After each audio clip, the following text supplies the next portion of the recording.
Maharaja Sayajirao university અવારનવાર વિવાદોમાં રહેતી હોય છે। સ્વચ્છતાને લઈને હોય, એડમિશન પ્રક્રિયાને લઈને હોય કે પછી રિઝલ્ટોને લઈને હોય। ફરી એકવાર મહારાજા સયાજીરાવ યુનિવર્સિટીની સંસ્કૃત ફેકલ્ટી આજ વિવાદમાં આવી છે। ફેકલ્ટીનું એક અગત્ય ડિપાર્ટમેન્ટ એટલે કે સંસ્કૃત ફરજ બજાવતા શિક્ષક ડૉક્ટર શ્વેતા જિંજુરકર દ્વારા અગાઉ હિન્દુ ધર્મની લાગણી દુભાય તેવા કૃત્ય કરવામાં આવ્યા છે।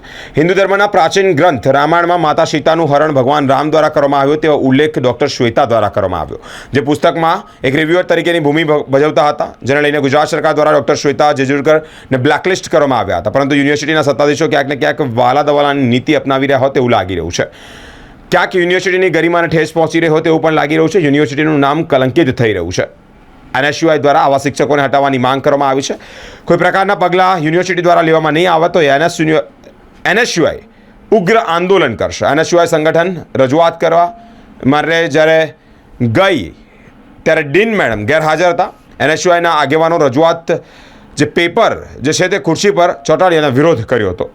આજરોજ એનએસયુઆઈ દ્વારા ઘણા બધા મુદ્દાઓને લઈને આર્ટ્સ ફેકલ્ટીના ડીનને રજૂઆત કરવામાં આવી છે। જેવી રીતે જોશો તમે કે આર્ટ્સ ફેકલ્ટી એટલે કે એમએસ યુનિવર્સિટીનું એક અગત્યનું જે ડિપાર્ટમેન્ટ તમે કહી શકો છો, પણ તમે જોશો કે છેલ્લા ઘણા સમયથી જે આર્ટ્સ ફેકલ્ટી છે તે વાત વિવાદમાં આવતી રહેતી હોય છે। પ્રવેશના મુદ્દાઓ હોય, કેમ્પસમાં મારામારીના મુદ્દા હોય, સ્વચ્છતાના મુદ્દા હોય, એવા અનેક કારણોને લઈને આ ઘેરાતી રહેતી હોય છે અને અહીંયાના વિદ્યાર્થી સંગઠનો આંદોલનો કરતા રહેતા હોય છે।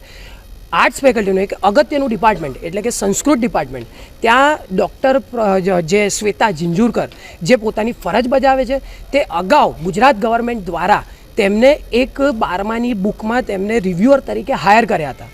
ત્યારે તેમના દ્વારા એક સ્ટેટમેન્ટ આપવામાં આવ્યું હતું કે જે માતા સીતા છે તેમનું હરણ રામ ભગવાને કર્યું હતું। એ હિન્દુ ધર્મને ક્યાંક ને ક્યાંક તેમની લાગણી દુભાય તેવી વાત હતી, હિન્દુ ધર્મને એક ઈર્ષા ઊભી કરે તેવી વાત હતી। તેને ધ્યાનમાં લઈને આજરોજ એનએસયુઆઈએ આવેદનપત્ર આપ્યું છે, કારણ કે યુનિવર્સિટીના સત્તાધીશોએ વાલા દ્વાલાની નીતિ અપનાવીને આ જ પ્રોફેસરને, આ જ મેડમને ક્યાંક ને ક્યાંક એચઓડી બનાવ્યા હતા।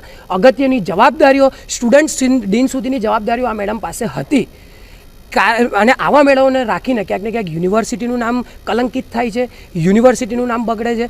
એટલે આજે એનએસયુઆઈ માંગ કરવા આવ્યું છે કે આવા જે બી પ્રોફેસર છે તેને તાત્કાલિક ધોરણે રાજીનામું લઈને સસ્પેન્ડ કરવામાં આવે, નહીં તો આવનારા દિવસોમાં એનએસયુઆઈ આંદોલન ચાલુ રાખશે જ્યાં સુધી શ્વેતા જિંજુરકર રાજીનામું નહીં આપે ત્યાં સુધી એનએસયુઆઈ મેનેજમેન્ટ સામે લડતું રહેશે અને રાજીનામાની માંગ કરતું રહેશે। આજે આવેદનપત્ર આપ્યું છે, કઈ રીતના આપ્યું?